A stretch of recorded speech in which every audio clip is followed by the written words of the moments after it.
Hello friends. Retailer అందరికీ కూడా అదిరిపోయే అప్డేట్స్ వచ్చినాయండి మన డీజీ సేవ పేలో. అదే నేను ఈ చిన్న వీడియోలో చెప్తున్నాను. ఒక్కసారి వినండి. విని తర్వాత వెంటనే స్టార్ట్ చేయండి. ఏంటంటే మీరందరూ కూడా పాన్ కార్డ్ పోర్టల్‌లో లాగిన్ అయిన తర్వాత మనం కొత్త ఆప్షన్స్ ఏం తీసుకొచ్చామంటే దీంట్లోని స్మార్ట్ పాన్ 2.0 అని తీసుకొచ్చాము. దీంట్లో ఏమి లేదండి. చాలా సింపుల్‌గా మీరు పాన్ కార్డ్ అప్లై చేయొచ్చు.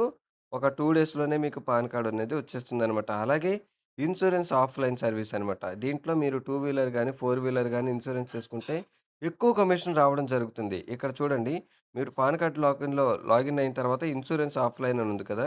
దాని మీద ఇన్‌స్ట్రక్షన్స్ మీద క్లిక్ చేస్తే అట్రాక్టివ్ కమిషన్స్ అనమాట. హయ్యర్ నంబర్ ఆఫ్ కమిషన్స్ ఉంటాయి. వాళ్ళ వాళ్ళ ఆర్‌సీ నంబరు, తర్వాత వాళ్ళ vehicle model details, vehicle number ఇచ్చేస్తే మీకు కొటేషన్ అనేది ఎంత అవుతుంది జనరేట్ అవుతుంది. ఆ కొటేషన్ జనరేట్ అయ్యి మీరు పేమెంట్ చేసిన తర్వాత మీకు కమిషన్ కూడా దాంట్లోనే ఎంతొస్తుంది అనేది ఇమ్మీడియేట్‌గా చూపిచ్చేస్తుందండి. వితిన్ 30 మినిట్స్‌లోనే మీకు పాలిసీ అనేది రావడం జరుగుతుంది. ఇక స్మార్ట్ పాన్ 2.0లోని అందరూ చేసే మిస్టేక్ ఏంటి అంటే అండి, ఈళ్ళు పాన్ ఒక 1 డే, 2 డేస్‌లోనే అప్రూవ్ అయిపోతుంది. కాకపోతే చాలామందికి రిజెక్షన్స్ ఎక్కడవుతున్నాయంటే, మీరు పాన్ కార్డ్ ఈ ఫార్మ్ ఏదైతే ఉందో, ఫార్మ్ 93 అని ఉంది కదా! చూడండి ఇది. ఈ విధంగా ఉంటుంది. దీన్ని ప్రింటౌట్ తీసుకొని మీరు దీని మీద మీ కస్టమర్ యొక్క సంతకాలు పెట్టాలి. ఇదంతా ఫిల్ చేయండి. ఫిల్ చేసిన తర్వాత ఇక్కడ సంతకం తీసుకోండి ఇక్కడ. ఓకే. కస్టమర్ సంతకం తీసుకొని మీరు దీంతో పాటు ఆధార్ కార్డు, అలాగే ఇంకో డేట్ ఆఫ్ బర్త్ ప్రూఫ్ అంటే 10థ్ క్లాస్ మార్క్ లిస్ట్ గాని, అది లేకపోతే ఆభా కార్డ్ గాని, అది లేకపోతే ఆయుష్మాన్ భారత్ కార్డ్ గాని, ఏదో ఒకటి సెకండ్ ప్రూఫ్ అనేది అప్‌లోడ్ చేయాలి. ఎక్కడ అప్‌లోడ్ చేయాలి అంటే ఇగోండి డెమో పీడీఎఫ్ చూపెడుతున్నాను చూసారా? ఇక్కడ ఫోటో పైన పెట్టాలి.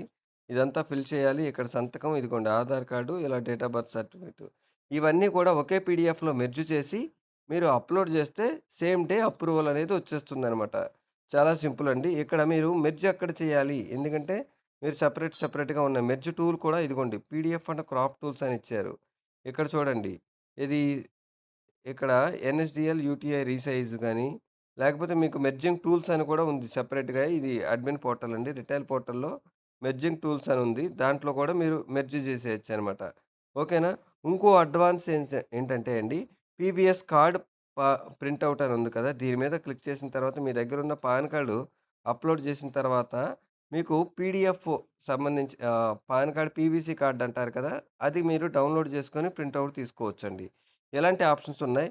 ఇంకొకటేంటి అంటే ఏఈపీఎస్ ఇప్పటివరకు వాడలేదు ఎవరైతే ఉన్నారో వాళ్ళందరూ కూడా ఈరోజు కంపల్సరీగా కస్టమర్ లేకపోయినా సరే మీ అకౌంట్‌లో నుంచి ఒక ట్రాన్సాక్షన్ అయితే చేయాలండి.